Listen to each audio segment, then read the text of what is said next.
the right to file complaints against us, and it is also our right to respond to those complaints, no? And okay lang yun, normal.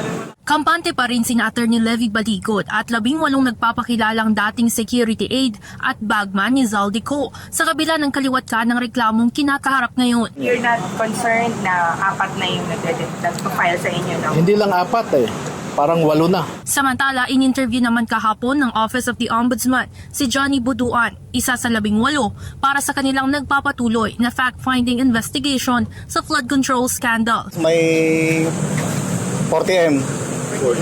May 50M. Isang beses lang? Isang deliver lang? Yes po. Yun yung dineliver na amount.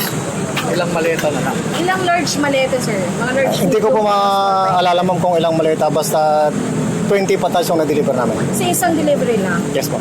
Kailan nangyari to, sir? Sa November 21, 2023.